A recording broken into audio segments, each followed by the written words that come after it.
y me alegra mucho que podamos estar acá reunidos. Les doy la bienvenida para los hermanos que comparten el link con otras personas, los quiero invitar.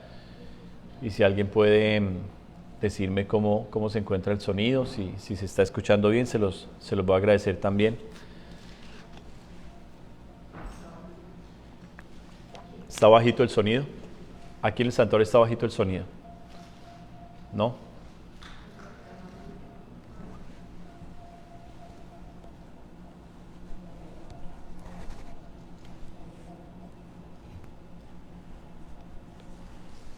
Gloria a Dios.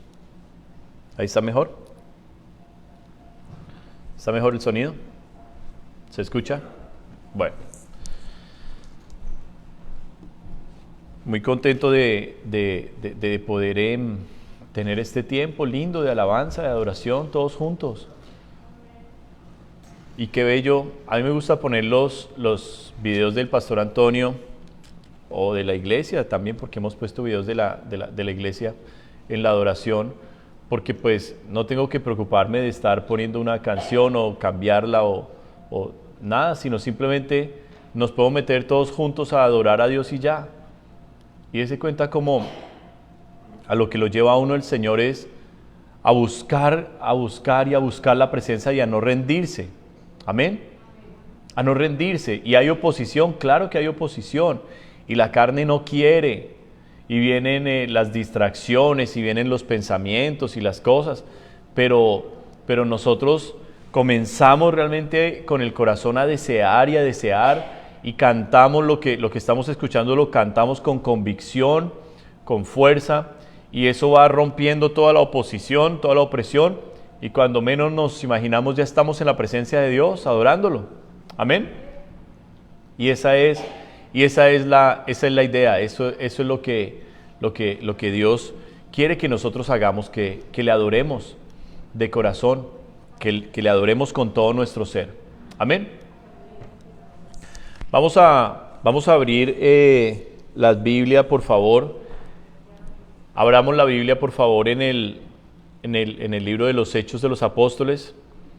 Vamos a buscar en el capítulo 4, por favor. Hechos de los Apóstoles, capítulo 4.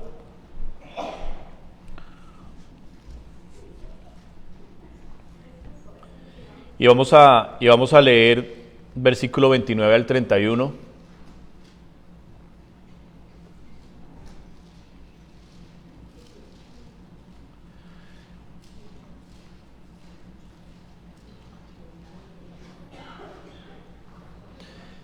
Y vamos a escuchar hoy una palabra de Dios.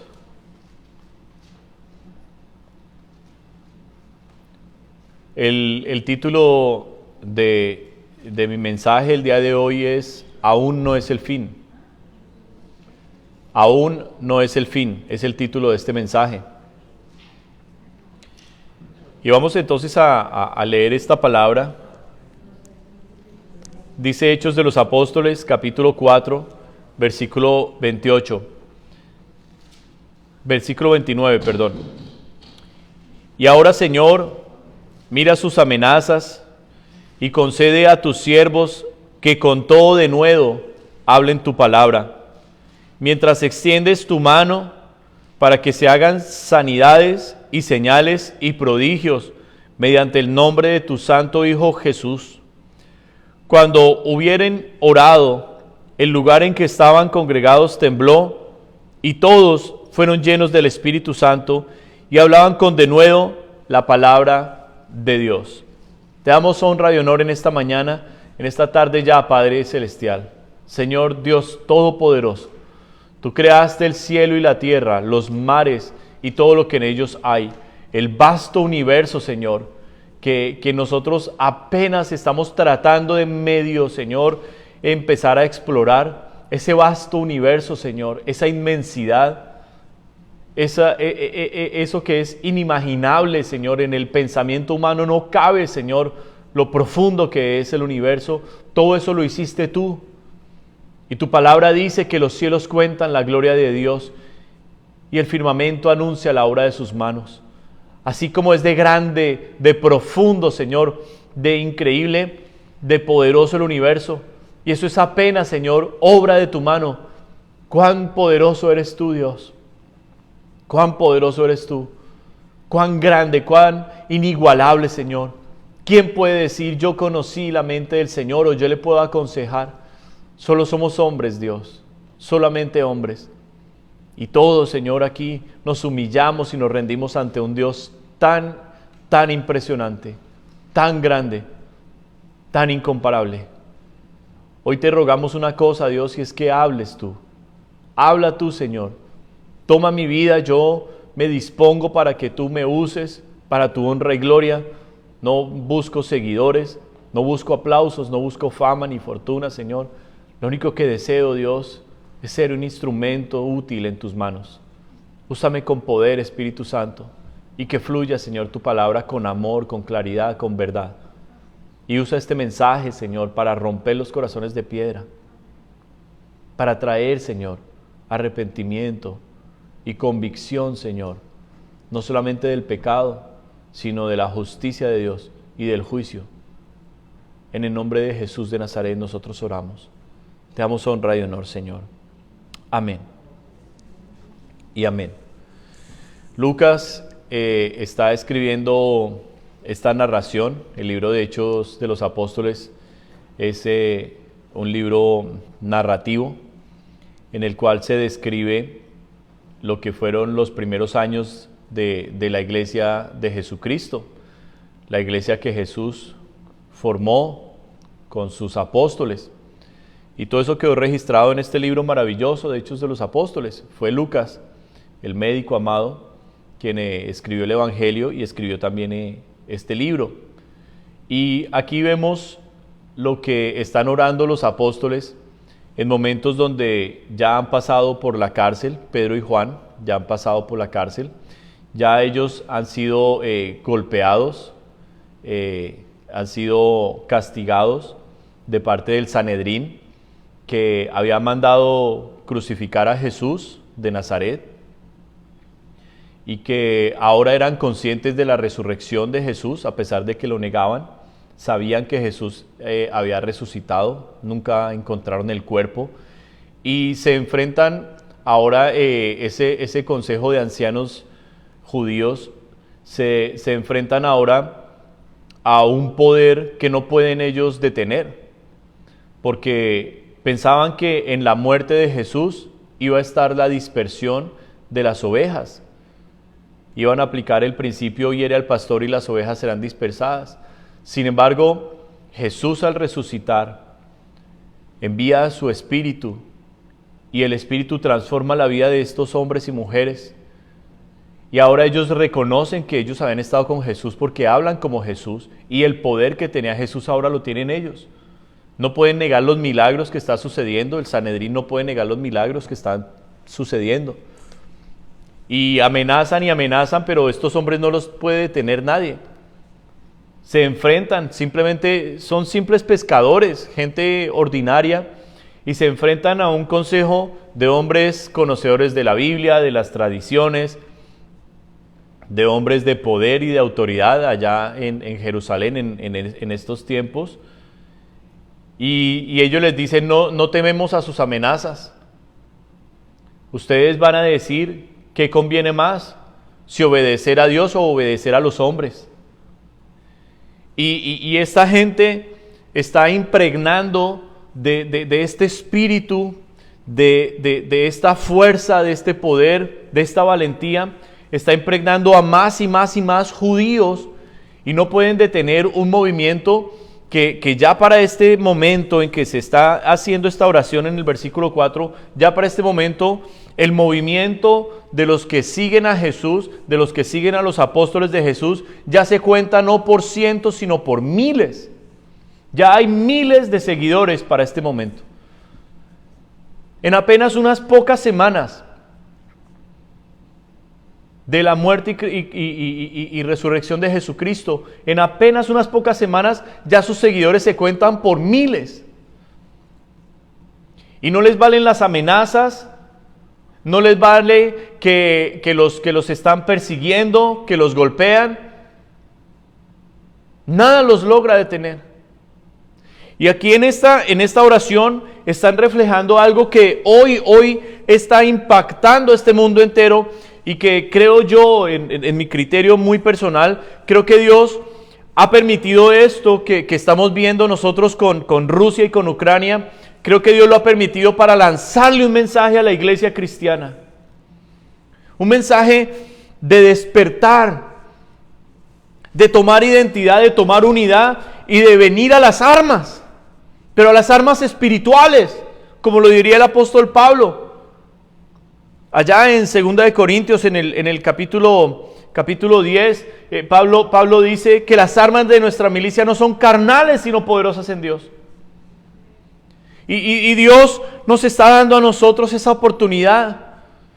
Al ver las noticias que nos llenan de muchos sentimientos, pero que están despertando en la humanidad este apoyo hacia un pueblo que tal vez muchos ni siquiera conocían antes. Y es ese sentimiento que vemos de valentía, de enfrentar a los adversarios. Ese sentimiento que vemos hoy en las noticias es lo que está aquí descrito en este texto, en esta parte del libro de Hechos de los Apóstoles. Ellos están diciendo: Señor, mira sus amenazas. ¿Cuáles amenazas? El Sanedrín, Poncio Pilato, Herodes. Están amenazando a todos los que se identifiquen como seguidores de Jesús de Nazaret. Pero ellos están tomando el llamado de Dios con dignidad y con una valentía que no era de ellos. Y es importante que nosotros aclaremos que la valentía que ellos están demostrando en estos textos de Hechos de los Apóstoles, esa valentía no la tenían antes, porque ellos apenas unos días antes, en el momento en que arrestan a Jesús, ellos todos huyen, salen despavoridos a esconderse. Ante la muerte del Mesías, lo único que hay en ellos es desolación, tristeza, amargura, incertidumbre, miedo. Pedro ya es reconocido en ese momento como alguien que negó al Señor y que lo negó 3 veces. No fue oculto a los apóstoles. Cuando ellos se encierran y ven llorar a Pedro amargamente y lamentándose. Cuando ellos ven la negación de Tomás, su incredulidad. Y dice Tomás: no creo la resurrección hasta que no lo vea con mis ojos y no meta mi dedo en sus llagas y mi mano en su costado. Entonces no creeré. Pero no son los mismos hombres. No son los mismos hombres que caminaron con Jesús 3 años. No son los mismos hombres. Esta es gente nueva. Algo ha sucedido en estos hombres y mujeres. Y ese algo no es un algo, es un alguien. Es un alguien que les está dando un poder que ellos no tenían, que los ha llenado de fuerza, de esperanza, que les ha destruido por completo el miedo. Y hermanos, la Biblia está llena de ejemplos de hombres y mujeres que no conocieron el significado de la palabra miedo, sino que enfrentaron con valentía a sus enemigos, a sus adversarios. Hemos empezado el día de ayer una cadena de oración de una semana, de sábado a sábado, por 4 motivos especiales que nuestro pastor convocó. Y estoy absolutamente seguro que son cosas dirigidas por Dios, porque el viernes en la tarde, antes del estudio bíblico, tuve que venir aquí al santuario a orar y a interceder, y sentía ese llamado de Dios por Ucrania, por la iglesia, por fuerzas para nosotros. Y son los 4 motivos de oración que el pastor Antonio nos invitó y nos hemos unido. Y yo espero que este sea el inicio de tiempos maravillosos con Dios para la iglesia. Porque este mensaje se titula Aún no es el fin. Porque cuando hace un par de semanas comenzaron las amenazas de Rusia contra Ucrania y se levantó este hombre Putin, se levantó a decir que va a invadir a Ucrania y que el país que se le atraviese va a tener serias consecuencias. Putin dice que tiene un armamento nuclear que ningún otro país, ni siquiera Estados Unidos, tiene, que está listo para usar de ese armamento nuclear en contra del que se le levante.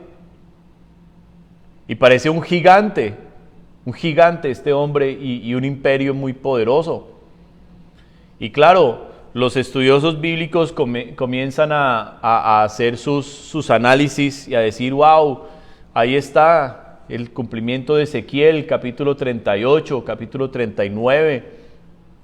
Allí viene Gog y Magog desde el norte conformando una invasión muy poderosa y comienza nuevamente la especulación en el mundo profético, en el mundo de la escatología, a decir ya es el fin y viene esto y viene esto. Y hermanos, apenas estamos empezando según Jesús. Según Jesús en Mateo capítulo 24, lo mencioné el domingo pasado, esto es apenas principio de dolores. Las pestes, los grandes terremotos, los rumores de guerras y las guerras son apenas principios de dolores. Y el pueblo cristiano está hoy dormido. El pueblo cristiano hoy está embotado su entendimiento. Se ha llenado de codicia, de avaricia y de miedo. Y yo les quiero decir algo, mis hermanos, a través de la palabra del Señor. El apóstol Pablo le dijo a Tito, su hijo espiritual, allá en la segunda carta, segunda de Timoteo, capítulo 1, versículo 7, le dijo, no te equivoques, Timoteo, Dios no hizo un pueblo cobarde, Dios no ha dado espíritu de cobardía, sino de poder, de amor y de dominio propio. Y hermanos, cuando nosotros vemos a este gigante ruso mandar sus tanques de guerra con esa fuerza, comenzar a movilizar ejércitos, una fuerza aérea incomparable, sus amenazas, y empiezan a entrar al territorio ucraniano, y vemos el miedo de los ucranianos, la gente dejando sus casas, la gente escondida en las estaciones de metro, videos de los helicópteros, de los misiles, la gente en un miedo impresionante. El primer día, y lo que se suponía que iba a ser una invasión de 2 días, ya va en su 5.º día. 2 días les iba a tomar a los rusos invadir Ucrania, 2 días. Pero van en el 5.º día. ¿Por qué ha sucedido esto? Porque la amenaza de un gigante ha despertado en el pueblo ucraniano a través de su líder, un hombre judío, un hombre que muy seguramente creció escuchando las historias de David y de Goliat, un hombre que muy seguramente creció escuchando la historia de Gedeón, la historia de Jacob, un hombre que sabe que hay un Dios todopoderoso y un hombre que pareciera que no le tiene miedo a nada, se le está enfrentando a uno de los más poderosos de la tierra, un pueblo insignificante. Y ha tomado las armas y el pueblo está haciendo filas y filas y filas para venir a tomar armas. Están enseñándoles a fabricar bombas caseras. Les están diciendo cómo ir a atacar a los tanques de guerra. Estamos viendo videos que se han hecho virales en los cuales hombres aún ancianos se paran frente a tanques de guerra y se paran frente al tanque de guerra y le dicen, aquí estoy. Hermanos, lo que estamos viendo es un mensaje de Dios para la iglesia, en la cual nos está llamando a tomar las armas. Los líderes, aquellos hombres que el Señor nos ha levantado, estamos convocando al pueblo desde hace tiempos, pero el pueblo no ha notado la amenaza de un gigante que hay llamado Satanás, que está tomando más y más fuerza en este mundo. Y la iglesia sigue su vida común y corriente. Y es el tiempo de que comprendamos que estamos empezando momentos históricos. Momentos históricos. Tal vez entre los que se encuentran acá sentados, o los que están viendo o van a ver después el video, se encuentra gente con problemas familiares, con una crisis, con un problema en el matrimonio, con una salud, con una crisis financiera, con algún problema personal, con alguna debilidad, con alguna batalla. Y yo quiero decirle, toda esa gente de Ucrania tenía una vida, tenían familias. Ustedes han visto los videos. Los hombres despidiendo a sus mujeres, sus niños, en lágrimas, pero saliendo con gozo y alegría a tomar un fusil. Ejércitos de civiles dispuestos a morir por su patria. Qué ejemplo tan impresionante. Y eso es lo que la Biblia nos está llamando aquí en el libro de Hechos de los Apóstoles. ¿Cuál es el problema que tenemos los pastores? El problema de los pastores es que le hablamos a la gente de un libro que no conoce, de un libro que es totalmente desconocido para el pueblo de Dios, un libro que nos rige, un libro que habla los principios y las leyes espirituales que gobiernan el universo entero, pero es un libro totalmente cerrado, oculto, enigmático para el pueblo que se dice ser de Dios. Y eso es una vergüenza. Y ese es el problema que tenemos los pastores. Pero yo no estoy aquí para acusarlos, sino para animarlos. Y para pedirles, amada iglesia, miren la actitud que hoy vemos en las noticias y se conmueve. Pero ¿por qué no nos conmueve esa actitud en la palabra de Dios de hombres y mujeres que lo dieron todo por la vida eterna? Ellos están defendiendo su tierra. Ninguno de los apóstoles pudo quedarse con sus posesiones o sus cosas en la tierra. Ni uno solo, todos fueron dispersados. Todos. Familias enteras arrasadas. Pero no había amenaza que hiciera que el pueblo de Dios se echara para atrás, se acobardara. Antes mire lo que dice. Versículo 29, y concede a tus siervos que con todo denuedo hablen tu palabra.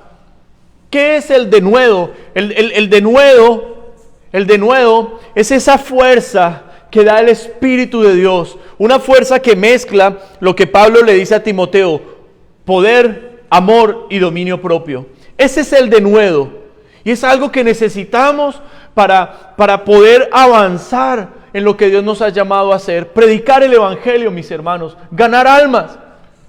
La predicación del Evangelio no fue dada a los pastores o a los evangelistas únicamente, fue dada a todo el pueblo de Dios. Es la gran comisión. Usted que se dice ser cristiano, usted está llamado a compartir el Evangelio. El Evangelio es esa arma que están tomando los ucranianos. Son esas armas, son esas bombas que están fabricando ellos y que cada uno va a aferrarse y a combatir a un ejército muy poderoso con esa arma. Ese es el Evangelio que Dios nos llamó a nosotros a tomar. El Evangelio es algo personal, mis hermanos, que tenemos que ir y dar a otros. Y todo lo tenemos que hacer como hijos de Dios. Qué fácil es tocar los sentimientos de la gente hoy y hacerlos conmover, hacerlos llorar, hacerlos reír. Pero qué difícil es despertar el espíritu de una persona para que le crea a Dios, para que crea que lo que aquí está escrito es real, que lo que está escrito acá es profético y se cumple. Qué difícil. Dice: mientras extiendes tu mano para que se hagan sanidades y señales y prodigios mediante el nombre de tu santo Hijo Jesús. Pastor Antonio decía algo importante el viernes, y es que ¿por qué nos pegamos de pastores y de personas, teólogos que solamente hablan y son excelentes y muy elocuentes y muy profundos en sus enseñanzas, pero no se manifiesta ningún poder de Dios en ellos. Porque no son las palabras las que convencen a la gente, es el poder de Dios. Hoy estamos con una pregunta y bueno, era lo que el Señor me ponía para este mensaje. No está mal preguntarnos cuándo será el fin. No está mal nosotros decir, bueno, estamos viendo las cosas proféticas engranarse poco a poco, a pesar de que quiero aclarar, la invasión de Rusia a Ucrania no es Gog y Magog. Para los que conocen y escuchan, no es Gog y Magog. No es el cumplimiento de Ezequiel, capítulo 38, capítulo 39, no es. La invasión de Rusia a Ucrania es simplemente otro acto de demostración de la impiedad y de la perversión del mundo en el que vivimos. ¿Por qué quiero hacer esta aclaración? Porque cuando vino la Segunda Guerra Mundial, los cristianos en aquel tiempo, a pesar de que aún Israel no estaba, que era de las primeras señales de que estamos en los últimos tiempos es que Israel esté en su tierra, a pesar de que Israel aún no estaba en su territorio y más que todo en el control de Jerusalén, que solo fue hasta el 67, en la Segunda Guerra Mundial muchos en el pueblo cristiano comenzaron a especular y a decir que Adolfo Hitler era el falso profeta y que Benito Mussolini era el anticristo y que ya era el fin del mundo. Y sabemos que el imperio nazi fue culpable de más de 8 millones de muertes, que solo el pueblo judío fueron más de 6 millones asesinados brutalmente. Pero nosotros nos estamos preguntando, ¿en qué tiempo estamos? Bueno, bíblicamente lo hemos ido estudiando. Nosotros estamos en el principio de dolores que habló Jesús. Y miren como aquí en Hechos capítulo 1, los apóstoles están felices porque ha resucitado el Señor. Y aquí en el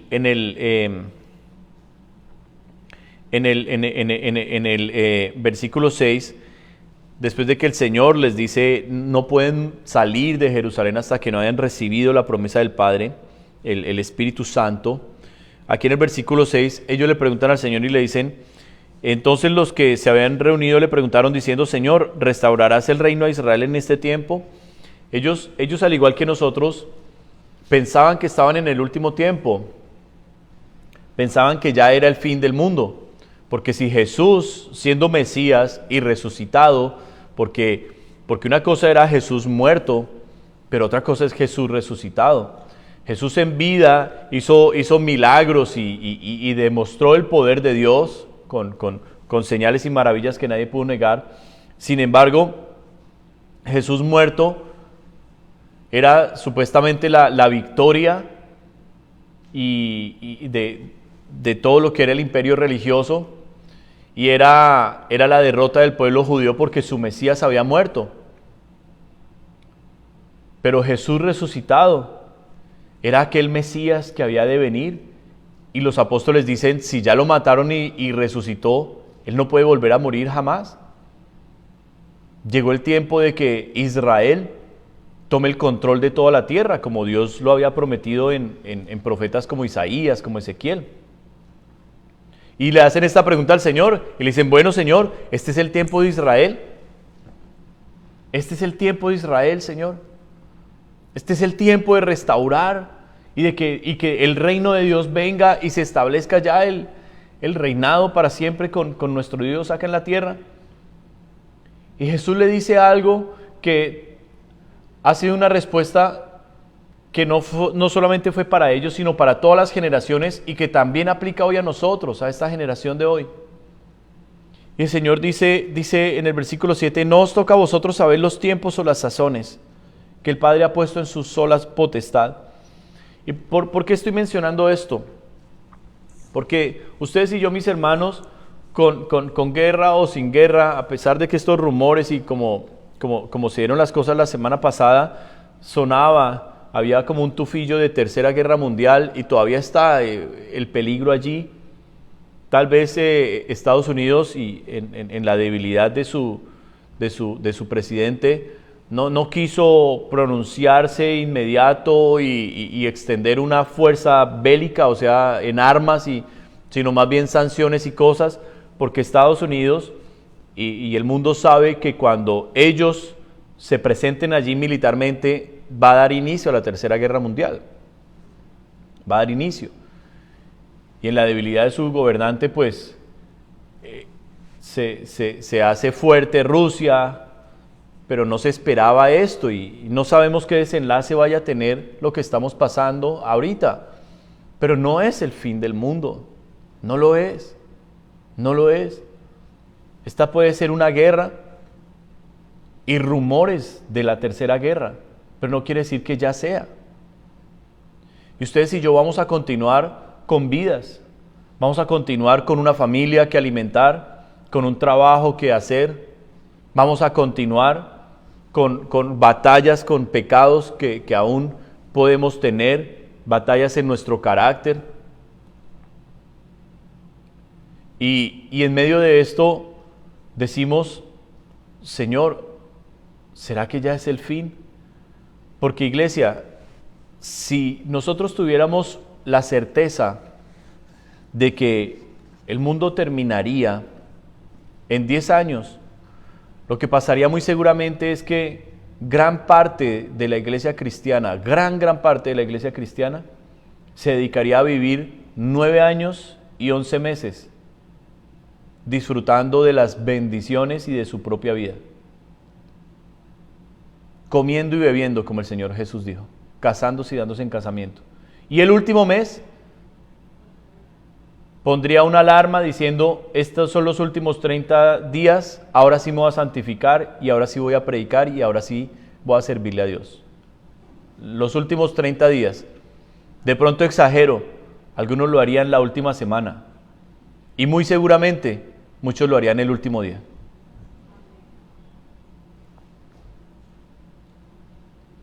Y es por esto que Dios ha escondido estas cosas en misterios que nadie, absolutamente nadie puede descifrar. No existe un solo hombre que pueda descifrar. Cada palabra que se ha levantado profética con fechas y cosas ha sido totalmente avergonzada por Dios, desvirtuada totalmente. Porque Jesús lo dijo. Nadie sabe la hora. Nadie sabe el día. Todas las tesis judío-mesiánicas que será en Rosh Hashanah, en la última trompeta que se suena, que se toca, que será en un Rosh Hashanah cuando venga el Señor Jesús y suceda todo esto, todo eso se pierde, se cae de su peso, porque Dios ha dejado esto escondido de su iglesia, por el bien de su iglesia, por el bien de su iglesia. Vayan conmigo, vamos a leer al apóstol Pedro, primera carta de Pedro, por favor. Porque yo quisiera decirle qué es lo que yo sentí que Dios nos quería hablar con este mensaje. ¿Qué es lo que Dios nos quiere dejar que meditemos en esta semana? Porque ahorita estamos felices. Yo estuve hasta muy tarde esta madrugada orando y después viendo cómo están las cosas con Ucrania, qué ha dicho la NATO, cómo está toda esta movilización de tropas y cómo está Rusia, análisis de lo que puede estar sucediendo con Putin ahorita, de lo que pudiera ser. Estuve mirando todo esto, pero lo que había sentido de parte de Dios cuando me dio este mensaje, lo que había sentido el Señor era dejarles a ustedes esta mentalidad, iglesia, de que nosotros debemos tomar una identidad como iglesia de Cristo en la tierra. Así como los ucranianos han dicho, vamos a morir por nuestra tierra, lo cual pues se aplaude y se admira su valentía y su amor por su nación.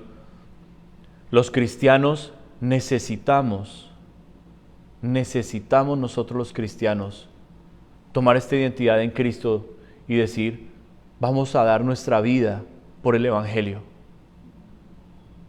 Por el Evangelio. Porque es por el Evangelio que usted y yo estamos acá. Porque alguien nos habló del Evangelio. Porque alguien nos habló del arrepentimiento. Porque alguien nos habló de la muerte y de la resurrección de Cristo y del juicio que viene. Y es por eso que estamos acá.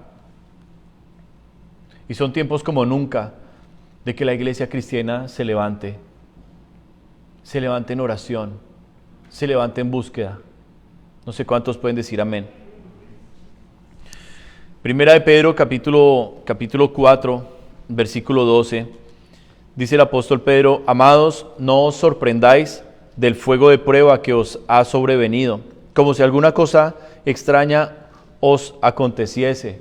¿Por qué Pedro está hablando así? Bueno, déjeme hablarle el contexto. Cuando los apóstoles empezaron a predicar abiertamente en Jerusalén, iban al templo, había milagros, había sanidades, era un fenómeno que ya nadie podía negar. O sea, las cosas se habían salido del control de los judíos, del Sanedrín, las cosas se habían salido ya del control de Pilato, de Herodes, las cosas estaban en un desbordamiento del poder de Dios increíble, a tal manera que cuando Pedro iba diariamente a orar al templo, que en ese momento aún estaba el templo de Jerusalén, cuando Pedro iba a orar, su sola sombra, la sola sombra de Pedro, hacía que la gente recibiera sanidad de cualquier tipo de enfermedad, de la que fuera. La gente era sanada. Y ya se había esparcido tanto esta noticia de que había milagros y sanidades en Jerusalén por parte de los apóstoles, se había esparcido tanto esta noticia de que traían a los enfermos de todos lugares y los dejaban, ya decían: pero camina por acá, ya sabemos que este es su recorrido diario, dejémoslos aquí, a los enfermos. Y ya sabían que ni siquiera necesitaban la oración de Pedro, ya sabían que ni siquiera necesitaban una imposición de manos, que es uno de los rudimentos de la doctrina de Cristo. Ya sabían que el Espíritu de Dios estaba tan presente en Pedro que solamente su sombra sanaba cualquier enfermedad. Ni queda hablar de hombres como Pablo, tan lleno de la unción de Dios que tomaban de su propia ropa, la partían y llevaban esos pedazos cargados de la evidencia del poder de Dios. El trapo no era lo que sanaba. Allí no hay ningún fetiche, allí no hay ningún agüero. Lo que pasa es que la presencia, la llenura de Dios es como un perfume que impregna. Y estos hombres estaban tan impregnados de Dios que aún su propia ropa liberaba a los demonios, sanaba las enfermedades. La presencia de Dios impregna y llena una vida y no tiene límite. Lo más lindo que nos pasó hoy en la alabanza es que no sabemos cuándo va a parar la alabanza, porque yo pongo simplemente el culto allí como lo tengo grabado y simplemente dejo que fluya y que se vaya y me meto en el río de la alabanza yo con Dios. Y tal vez para algunos de ustedes sea difícil alabar a Dios por más de 10 minutos. Por más de 30 minutos. Tal vez a los 45 minutos ya están que no pueden y se sientan y abren los ojos y miran y se ríen y miran a los niños y no saben qué hacer hasta que se pase la alabanza. Y yo no estoy para criticar eso. Pero sí les quiero decir, si ustedes quieren un toque de Dios, si ustedes quieren que pase en sus vidas lo que pasó con estos hombres que estamos leyendo acá, ustedes van a tener, mis hermanos, vamos a tener que meternos profundamente con Dios. Y acostumbrarnos no no a una alabanza corta y fría y mecánica y automático, no. Buscar a Dios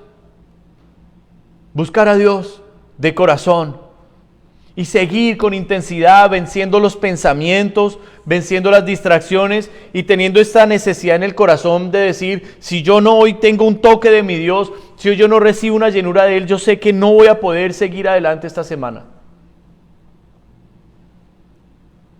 Y es ese espíritu el que Dios quiere despertar. Pedro le está hablando a una iglesia que después de haber visto milagros, una iglesia que se convirtió por el poder de Dios, no por la predicación, sino por el poder.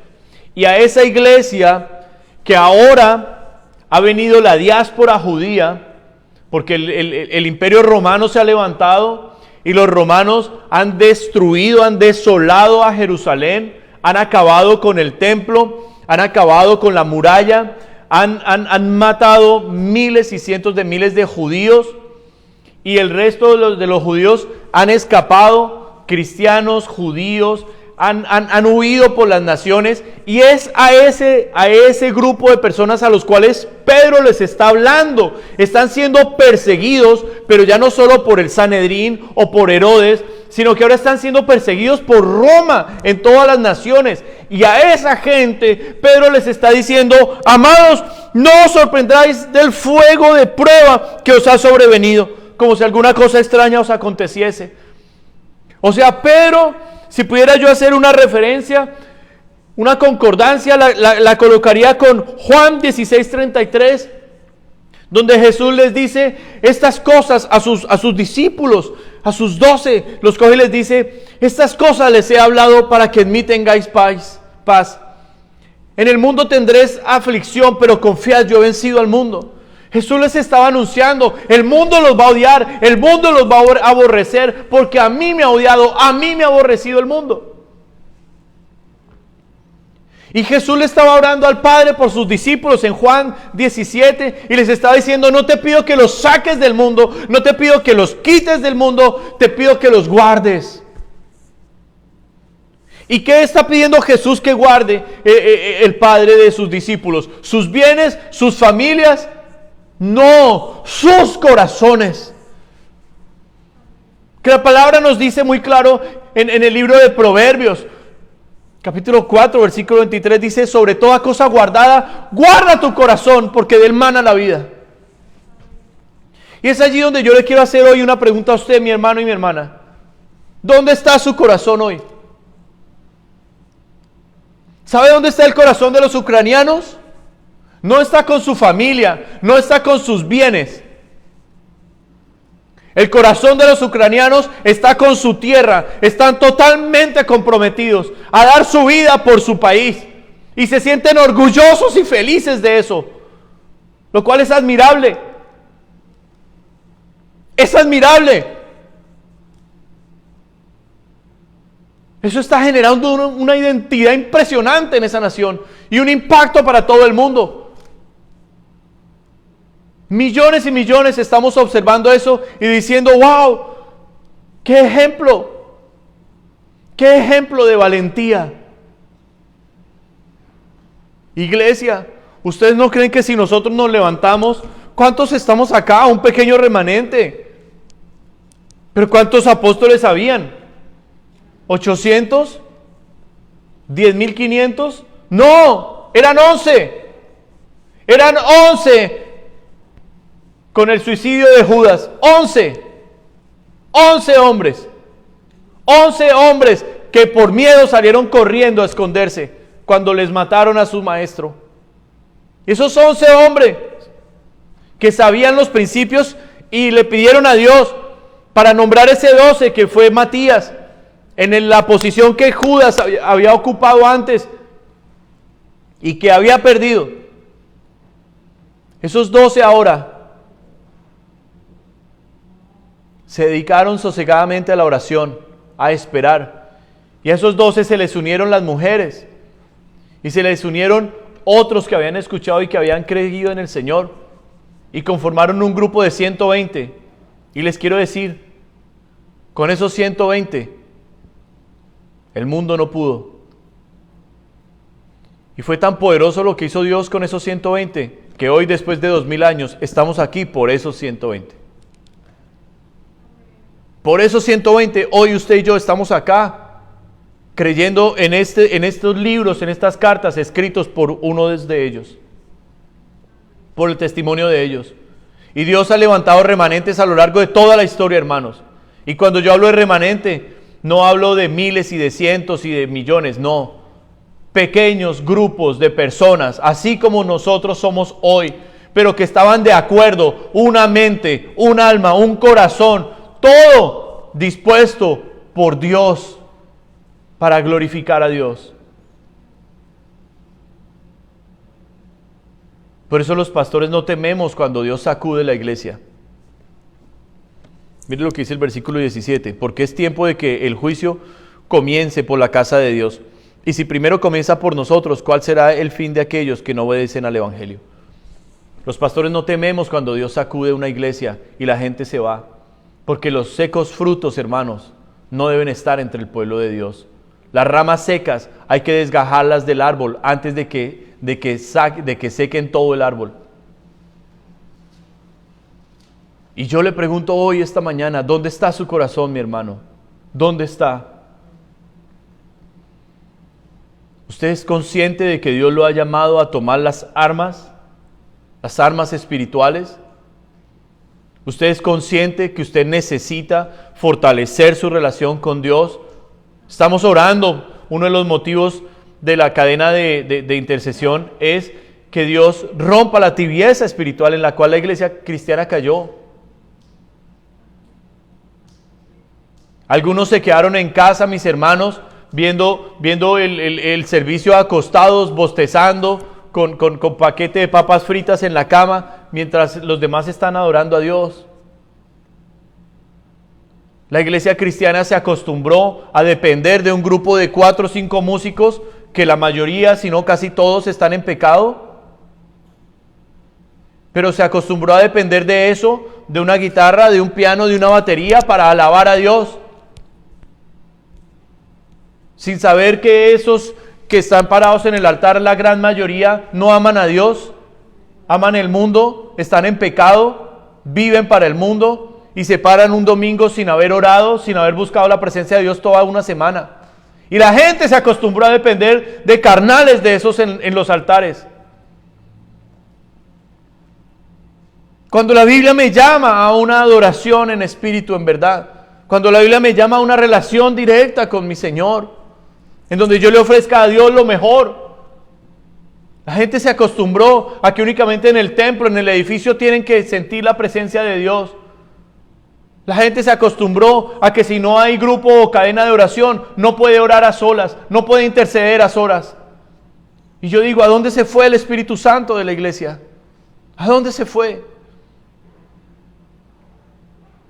¿Qué es lo que vemos hoy en la iglesia? Bostezos. Bostezos es lo que uno ve en la iglesia, mis hermanos. Bostezos, cabezas cabeceando, ojos que están luchando por mantenerse abiertos, gente que viene al templo dormida. Yo les pregunto, iglesia, ¿qué debe suceder para que nosotros tomemos lo que Dios nos ha llamado a hacer? Pastor, usted no sabe lo duro que a mí me toca, no sabe, yo casi no dormí, pastor, usted no se imagina. Hermanos, no hay ninguna excusa. Jesús le dijo a sus apóstoles, a este Pedro que está escribiendo esta carta, Jesús le dijo, Pedrito, vela y ora, porque la carne es débil, pero el espíritu está dispuesto. Jesús le dijo, la carne no va a querer que usted ore, la carne no va a querer que usted alabe a Dios, la carne no va a querer que usted lea la Biblia. Y me asombra cómo la Biblia es un libro totalmente enigmático y desconocido para la mayoría de cristianos. Hermanos, qué vergüenza.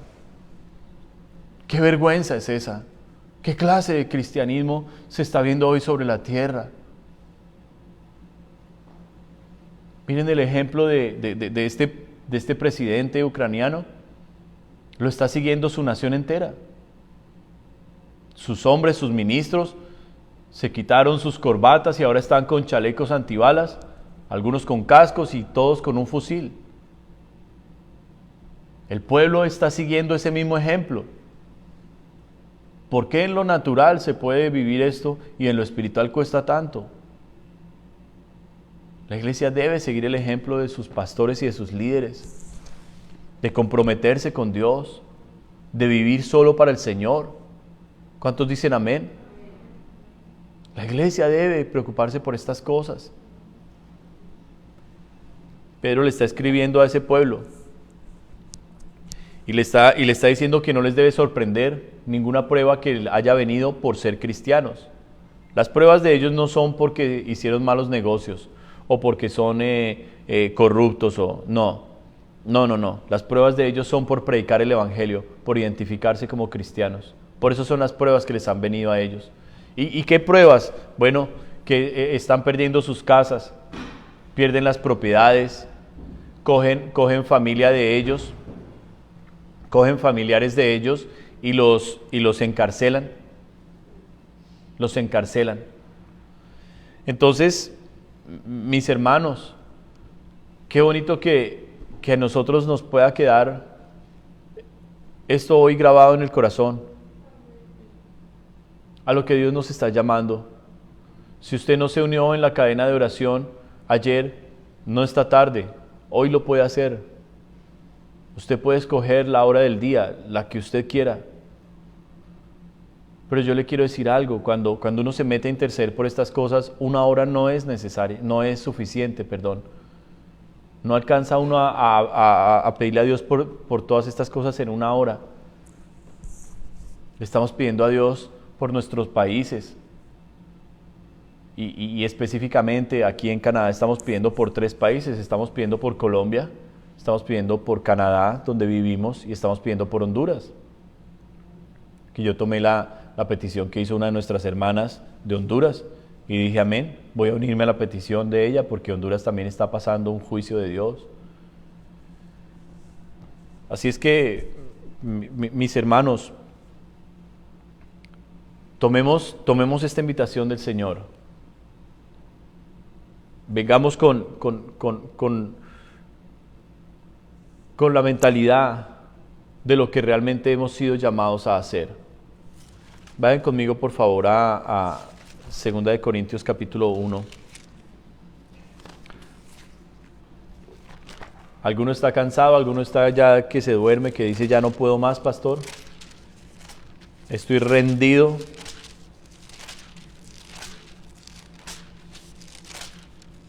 Mire, yo le quiero decir algo y quiero ser muy, muy sincero en esto.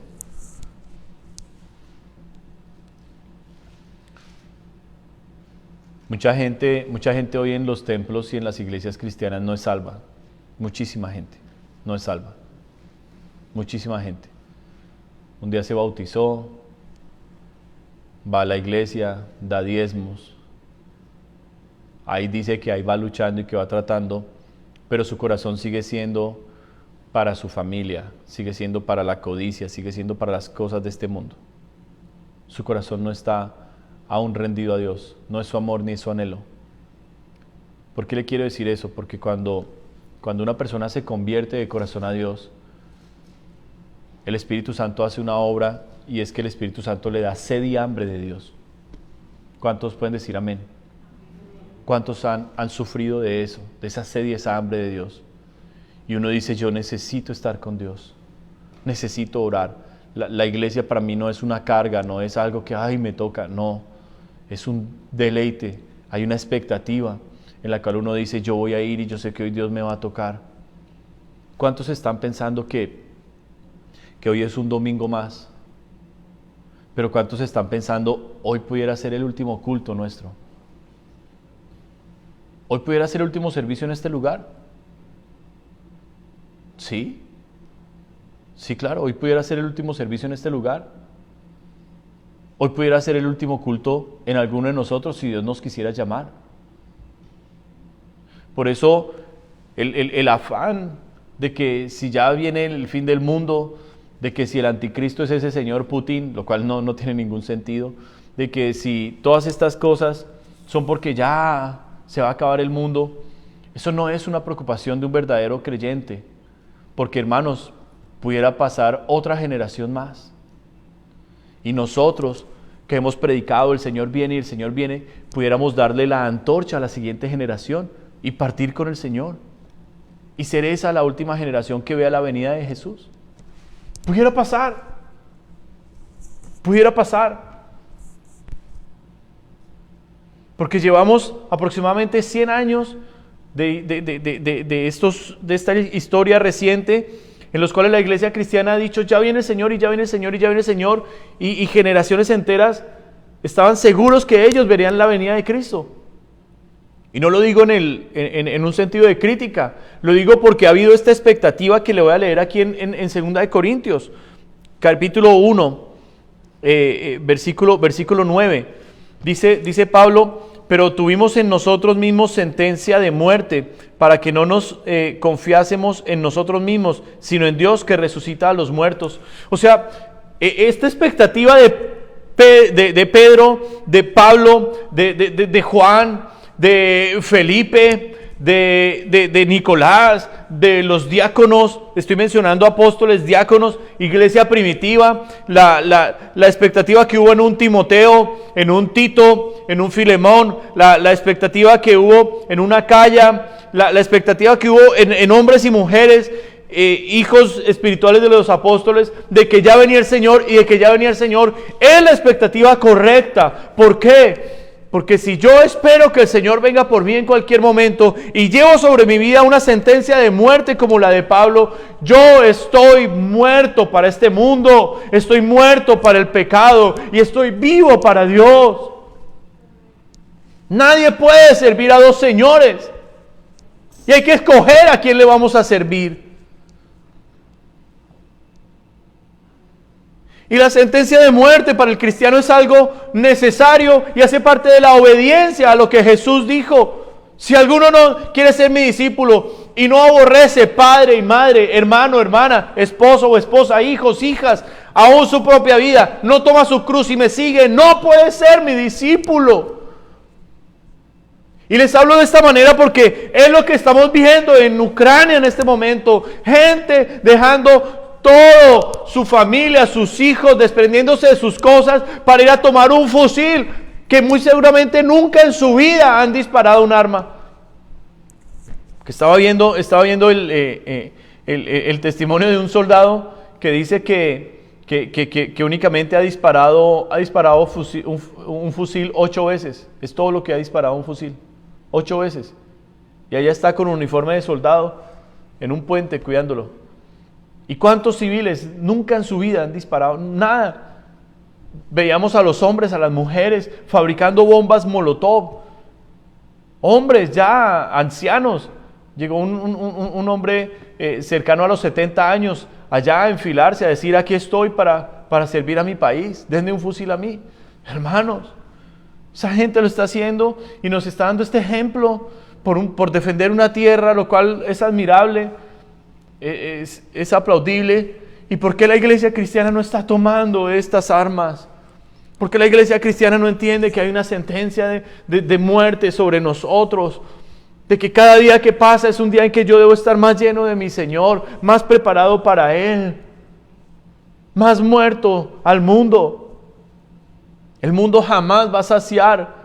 No hay sueño ni anhelo que logremos en el mundo que digamos, wow, ahora sí me llené. No, todo lo contrario. Va a traer cada vez más miseria.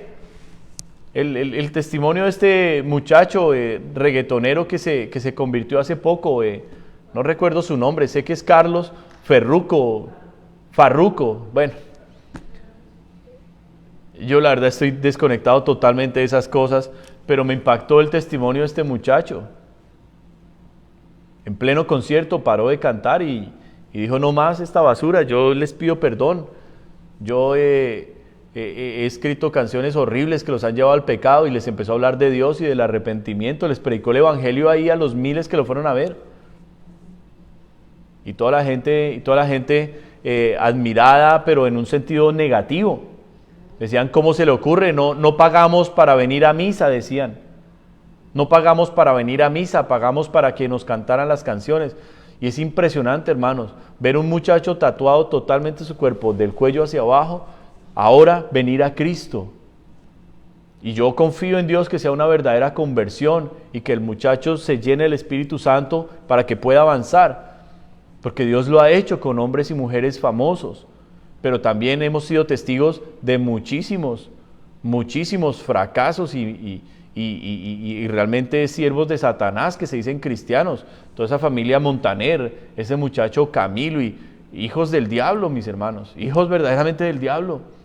Que hablan de Dios pero imparten demonios, promueven el pecado, invocando el nombre de Jesucristo. Dios mío, la ira de Dios para esa gente no va a ser cualquier cosa, el castigo de Dios para ellos, no va a ser cualquiera, va a ser castigo ejemplar, porque de Dios no se puede burlar nadie así, nadie se puede burlar así de Dios.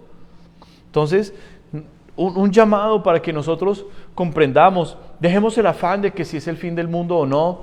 Si quieren estudiar la palabra y mirar qué ideas nos da el Señor y todo perfecto, pero creo que lo correcto es preparar más bien el corazón para lo que estamos llamados a hacer nosotros como creyentes. ¿Qué es la iglesia?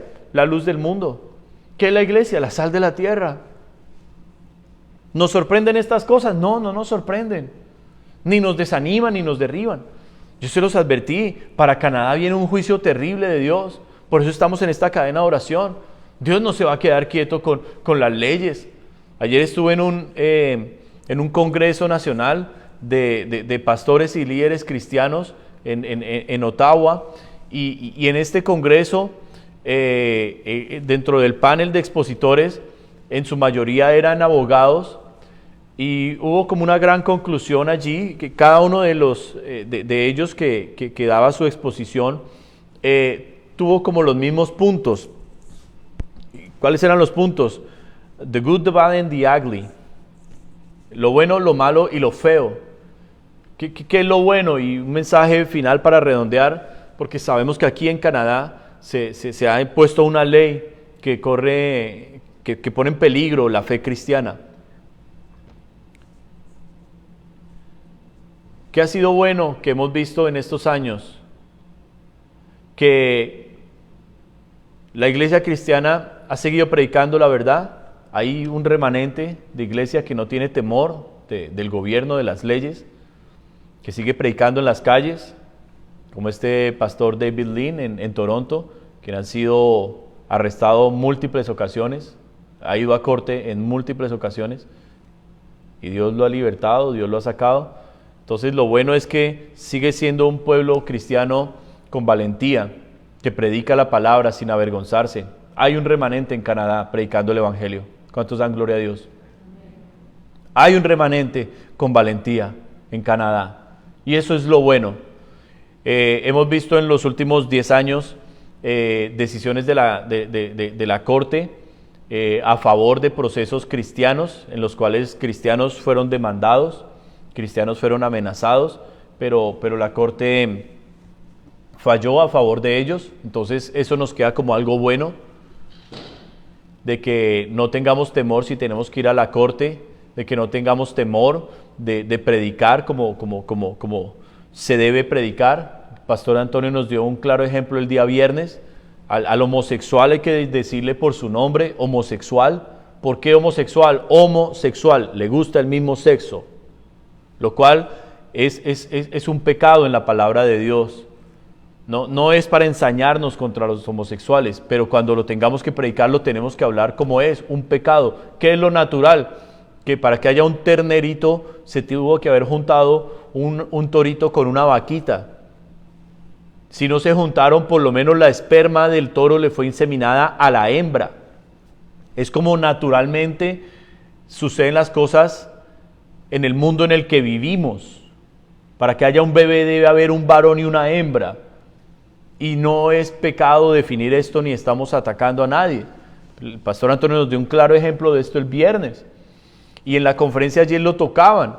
La iglesia cristiana no debe tener temor de afrontar estas cosas. Lo malo, ¿qué es lo malo?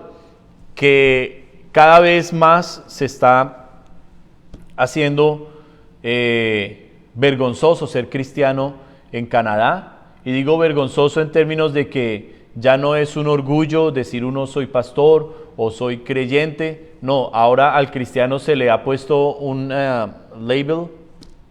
¿Cómo se dice el label?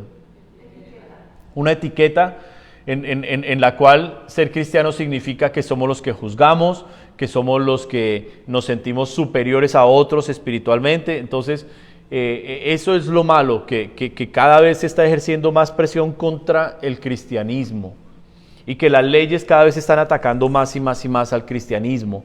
Les voy a poner un ejemplo. Todos los veranos el gobierno daba ayudas, beneficios, grants, a las iglesias y instituciones non-profit, sin ánimo de lucro, para que en el verano pudieran contratar jóvenes estudiantes.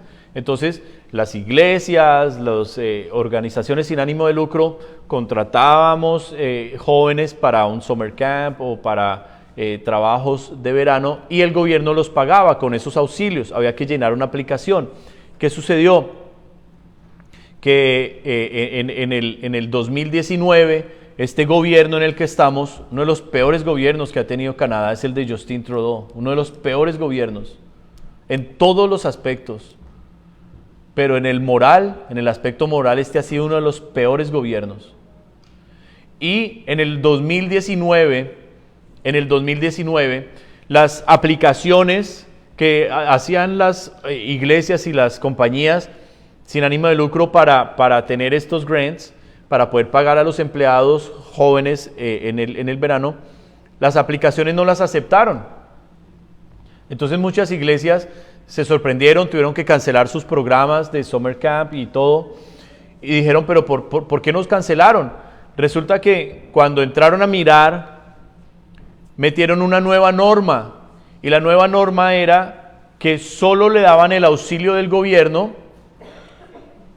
a compañías que estuvieran a favor del aborto.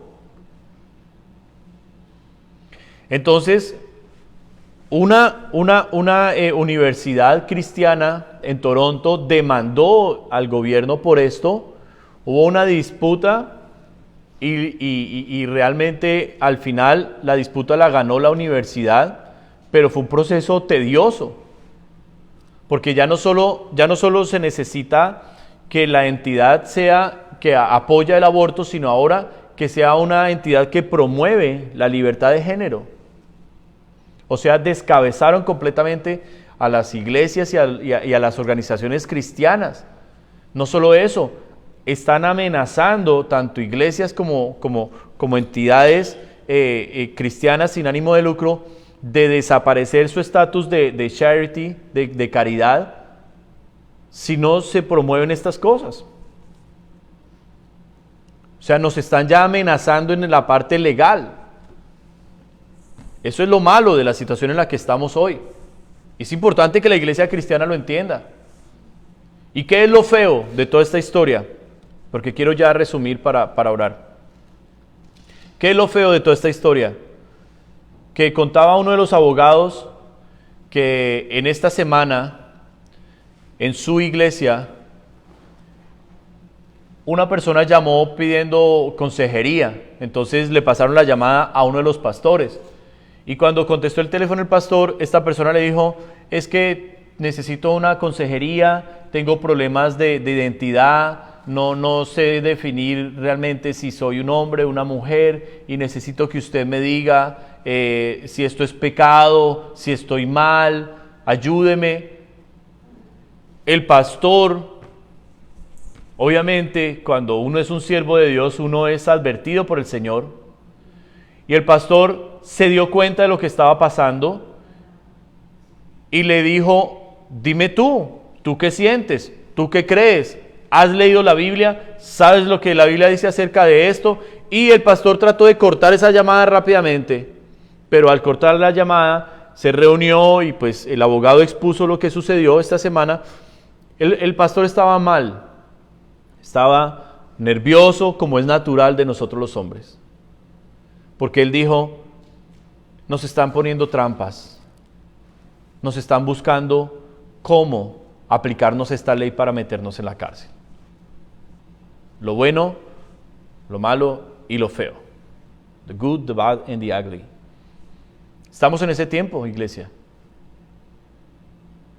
Y un mensaje que me quedó sonando mucho de la conferencia de ayer: ¿vamos a ver pastores en las cárceles? Sí, vamos a ver muchos pastores en la cárcel. Vamos a ver muchos pastores en la cárcel.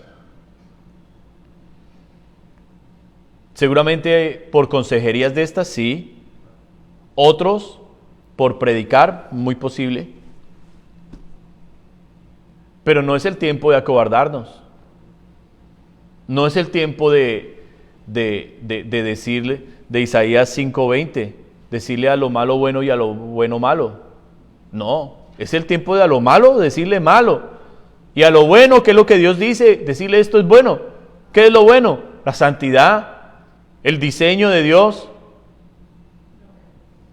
¿Qué es lo bueno? Que la iglesia esté levantada. ¿Qué es lo bueno? Que la iglesia cristiana sepa a qué la llamó el Señor. Eso es lo bueno. ¿Qué es lo malo? Una iglesia dormida, una iglesia tibia, una iglesia que no se define. Y yo espero que este sea un llamado, una invitación con amor para que los que aún no se han definido con Dios se definan. Y un llamado aún para mi propia familia. Si mi familia no se ha definido con Dios, yo voy a seguir siendo su pariente, su familiar. Pero si usted no quiere nada con Dios, no tiene nada que hacer acá. Nada que hacer acá. Podemos continuar una relación familiar, por supuesto, pero ministerial no. Ni con Dios, no. Porque yo estoy parado aquí como ministro del Evangelio, como un hombre de Dios. Y yo no necesito el apoyo de mi familia, se los digo con amor. Yo no he necesitado nunca el apoyo de ningún hombre. Yo lo único que necesito es pararme aquí con temor de Dios, a predicar el mensaje que Él me da y a ganar las almas. No a buscar llenar lugares, ni aplausos, ni seguidores. Y este es un llamado para que nosotros entendamos la urgencia de entregar el corazón a Cristo. La urgencia de entender el tiempo. Y con el versículo que terminamos leyendo, tuvimos en nosotros mismos sentencia de muerte, para que no confiásemos en nosotros mismos, sino en Dios que resucita a los muertos. Si no estamos esperando nuestra resurrección de entre los muertos, yo me pregunto, ¿qué estamos esperando? ¿My best life now? ¿Es eso lo que estamos esperando? ¿Que Dios me bendiga en esta tierra muchísimo porque soy un hijo de Dios? No. Estamos esperando realmente crucificar el mundo cada día. Amén, iglesia. Y yo quiero preguntarles si este es el deseo de su corazón, crucificar el mundo cada día. Ver cada vez con más desagrado el mundo. Y cuando hablo del mundo, hablo de corrientes de pensamiento, hablo de decisiones, hablo de trabajo. Amada iglesia, yo espero que este mensaje sirva para que ustedes dejen de vivir para el trabajo y comiencen a trabajar para Dios. ¿Cuántos dicen amén? Dejen de vivir para el trabajo. Empiecen a trabajar para Dios. El trabajo hoy les da overtime y les da bonos y beneficios. Mañana los bota. Le sacan la fuerza a la gente, le sacan los mejores años productivos de vida a la gente y luego los botan a disabilities, a enfermedades. Y si usted tiene dudas, el sistema de pensión de este país es de los peores que existe. Sistema de pensión espantoso, espantosísimo. Órele a Dios por un buen trabajo, órele a Dios por un negocio personal, órele a Dios por puertas abiertas. No le trabaje al mundo, trabájele a Dios y Dios le va a dar lo que usted necesita. Mire, se lo dice este hombre. Dios le va a dar lo que usted necesita. No le sirva las riquezas. Escoja hoy a Cristo. Renuncie hoy al mundo. Renuncie hoy. Tome las armas que Dios nos ha dado. Armas poderosas como la oración. Santiago dijo que la oración del justo es eficaz y que puede mucho. La oración de una persona que está correcta delante de Dios es una oración que es agradable al Padre.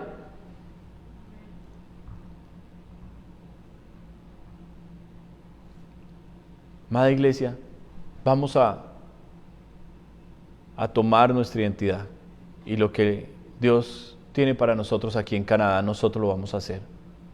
Yo no sé ustedes, yo lo voy a hacer. Yo lo voy a hacer. Y yo he creído en las promesas de mi Dios. Y yo sé que aquí en Canadá hay mucho pueblo de Dios. Y yo sé que aquí en Canadá faltan muchas almas por recogerle al Señor, muchísimas almas. Yo lo creo. Vamos a tener que tomar las armas, sí, la oración, el ayuno, la predicación del Evangelio. Vamos a tener que ir a la calle a predicar, sí. Vamos a tener que ir a cárceles, muy posiblemente. Pero esto no nos va a detener. Esto no nos va a detener, iglesia. Amén. Así es que vamos a recibir realmente esta palabra de Dios y la vamos a guardar en el corazón. Pongámonos de pie, vamos a orar. O si quieren estar sentados como cada cualquiera, mis hermanos. Como cada cual se sienta.